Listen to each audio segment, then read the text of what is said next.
station for the wild card, of course, and a big game on the road against the Cowboys awaits them Week 14. Those Cowboys who embarrassed the Saints, who embarrassed the Eagles earlier this season. Yeah. So we'll see how everyone stands after Week 14.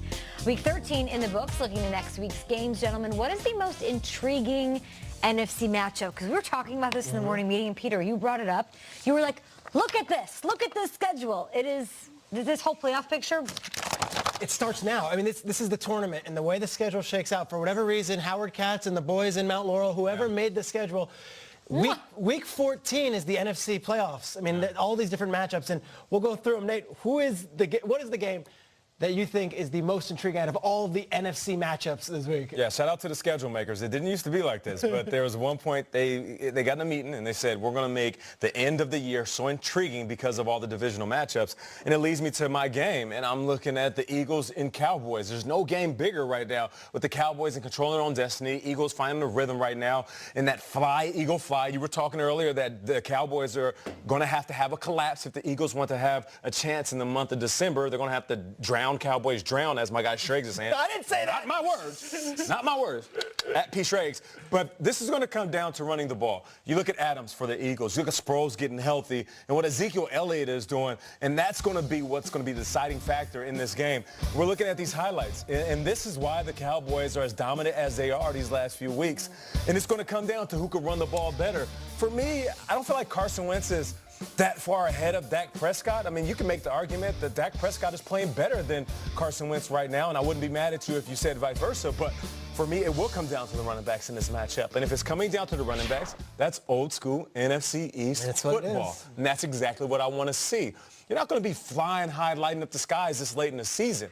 But for me, if Ezekiel Elliott controls the ground, controls the narrative of the game, then the Eagles are going to be staring at the behinds of the Dallas Cowboys for the rest of the season. Ooh, we'll see how that one shakes out. I'll go Bears-Rams here because we talk about the Rams. We know what the Saints are. Those are the two teams at the top. The Bears, there's more questions about that team than there are about the two above it. Nagy sort of non-committal when he was talking about the quarterback situation for this week. Will Trubisky be back? Was it the right decision to rest him up against the Giants? That was, of course, a loss for them. And there's still this idea that who have they beat, right? They beat two teams with winning records, the Vikings and the Seahawks. They were nice wins, but I feel like we'll know where they stand going up against a Rams team that boasts the #2 offense in the entire National Football League. The Bears, they have a top 5 defense. They're #4. So what's going to give? Who are the Bears? We will find out after this week. I can't wait to find out.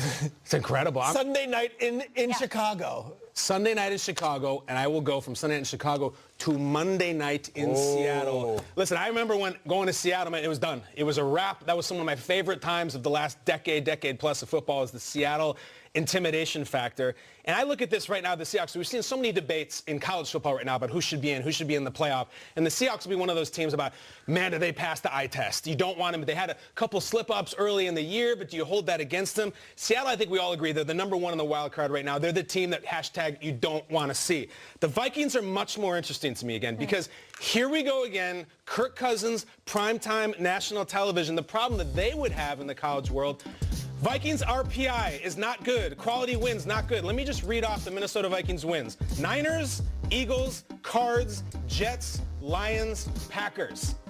I don't see Chiefs, Rams, Saints, Bears. There isn't that one where you're like, okay, damn, the Vikings could get to the NFC title game. The Vikings could get to this. They don't have it. And the primetime thing comes back, and here we go. It's going to be Monday Night Football, wit and test, and there's going to be every animation, every feature on Cousins' background, every halftime show, every Marvel trailer, every goofy little cartoon about him. And Kirk Cousins, I feel like we say this almost every Kirk Cousins game. This is your life. This is why they paid you. They paid you that money and brought you from Washington to win this game. I joke about Cousins all the time. We know he's a great father. I need him to be a bad mother in this one and get the Vikings in it. It's time. It's past time. What a week, right? You guys just listed 3 amazing games between playoff contenders. I'm going with the wild card of the weekend in the NFC. It's the New Orleans Saints going into Tampa Bay, which 2 weeks ago I would have said, who cares about that game? That's going to be a walk. But the Buccaneers have won 2 straight. They're in the hunt. They're suddenly in the hunt. They're 5-7. And the Saints, for whatever reason, did not bring it on Thursday night against the Cowboys. And if you go back to week 1, these two teams played in the Superdome.